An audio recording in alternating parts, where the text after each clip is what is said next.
Ahoy loves, and welcome back to my channel.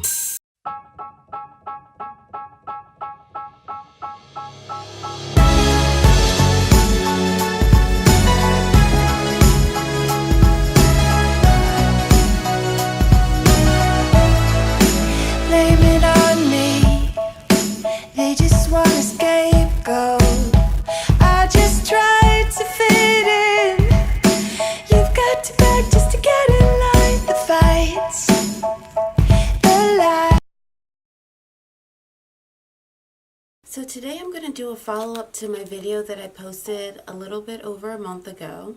And I'm going to be sharing some information that I learned. If you can tell in my last video, my energy was way off and it was just very low energy. And that's pretty much exactly what I experienced the entire time knowing Robert, which I was just very drained of energy. So what I'm going to cover right now are a few things that I've learned since filming and posting that video. The first thing would be who Alex is. If you remember in my last video, I mentioned that Robert was telling me about a gentleman named Alex that was purchasing everything. Alex isn't this big baller like I was told. What I learned about Alex is a young kid, just like I was told all of those times. He's about 19 years old. Alex is a kid, 19 years old. Unfortunately, he has stage 4 Crohn's disease. And his girlfriend set up a crowdfunding page for him to be able to afford his medication.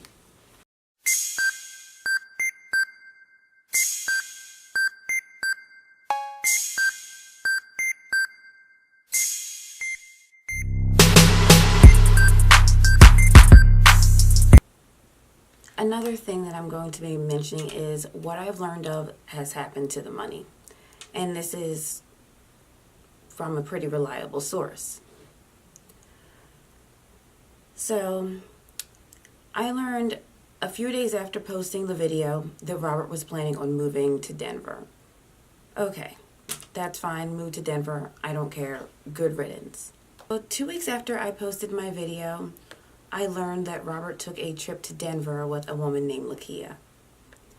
And I contacted that woman and informed her of some of the things that I went through with Robert. And she informed me that Robert was telling her, as well as other people, that everything that I was making was to fund his move to Denver and that he was going to be paying me back.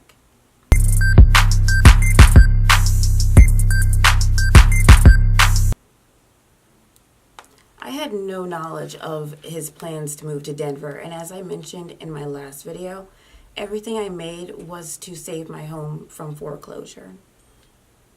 So some of that money was used to take that girl to Denver, and the rest is apparently being used to fund his move to Denver, while my home is going through what it's going through.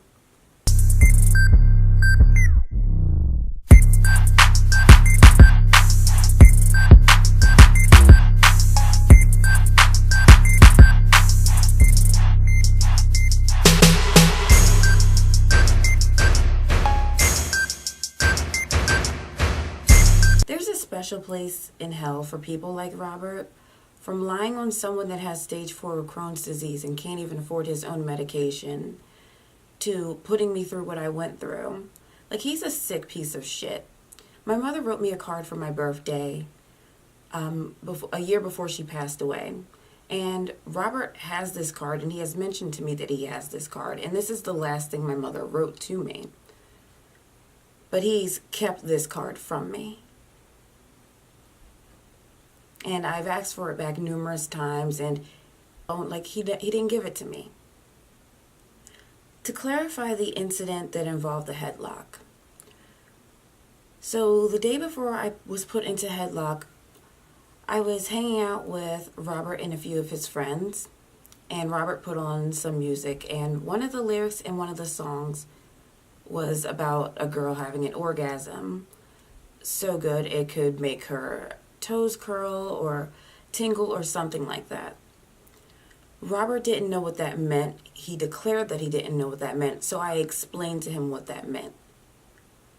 So that's what led up to him saying that I told his friends that he couldn't get a girl to come.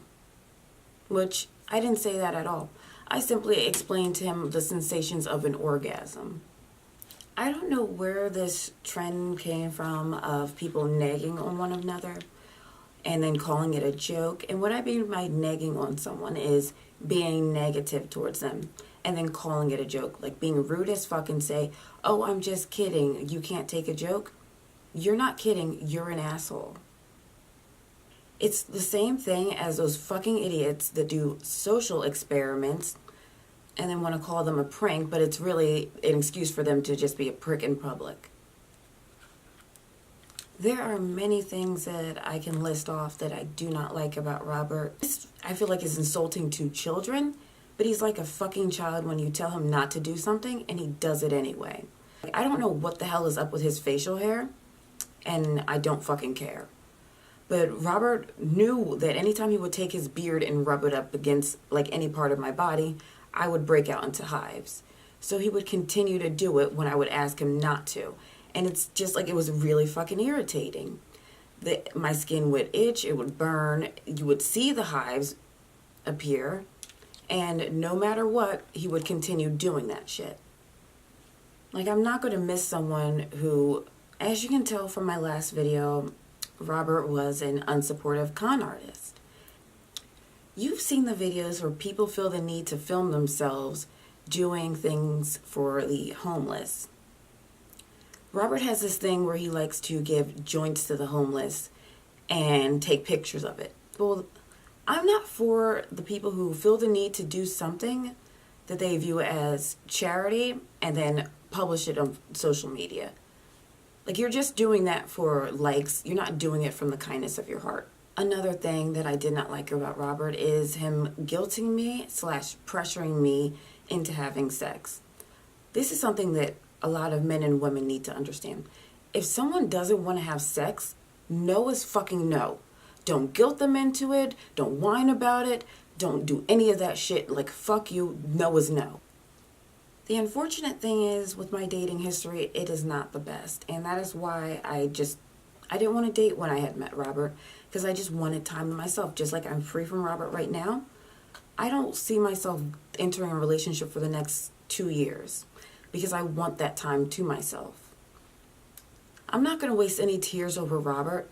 Some of the things that I've dealt with from men are, let's start with my high school sweetheart.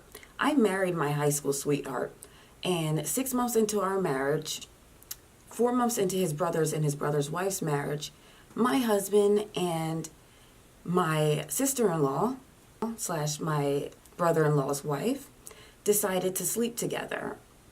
Out of all places, behind a fucking Walmart. He now has a kid by her and her cousin. Another thing is, back in 2011, my right shoulder was dislocated by my ex Dan, and to this day, it still brings me pain. I had to take something just earlier to subside some of the pain. Back when I was 18, I got involved with someone that was older than me. Patrick was 32, and Patrick used me for a townhome because his credit was fucked up. Patrick used me for a lot of things because his credit was fucked up and he couldn't get anything in his name. He couldn't even get a home in his name, so we put a home in our names for him, and he sat on his ass. He destroyed that home. He didn't pay any of the rent, and we ended up having to pay his back rent in order to close out that account. He destroyed that home. I also had a dog with Patrick, and to this day, I'm under the impression that Patrick killed that dog because of things he did to that dog. I dealt with Patrick for, unfortunately, a few years because it was very hard to get away from that because he was stalking me. Like, he would be outside of my house. He would stalk my social media. He was sending me threatening messages. It got to the point where I had to change my cell phone number and I just wasn't leaving my home. And a year after me thinking that I had got my life back, I found out from someone I know that a lot of personal images of me were published on a website. And those images were on this website for a year before I found out about them. And when I confronted Patrick about that website, what he did is he set up another website. Unfortunately, that's not my only experience with revenge porn. There is a lawyer in New Jersey that I was seeing for about 3 months, and we would go to the beach together and stuff, and I noticed some very misogynistic ways with him, so I stopped seeing him. 6 months after I stopped seeing him, I started getting a bunch of random Facebook friend requests from a bunch of guys. I got really suspicious about that because I wasn't doing anything for anyone to really be adding me. There was no reason for anyone to be adding me, really. With my suspicion, I decided to just Google my name. I Googled my name and found out that there was a page posted on You Got Posted that David had made, and on that page it included my name, my home address, my hometown, link to my Facebook, and images that were taken on beach trips between David and I. So it's unfortunate, but I am used to assholes, which is why I am so reserved when it comes to dating. You can never tell me that any of the stuff that I went through was out of love, because I care about people and I don't do any of the shit that they've done to me.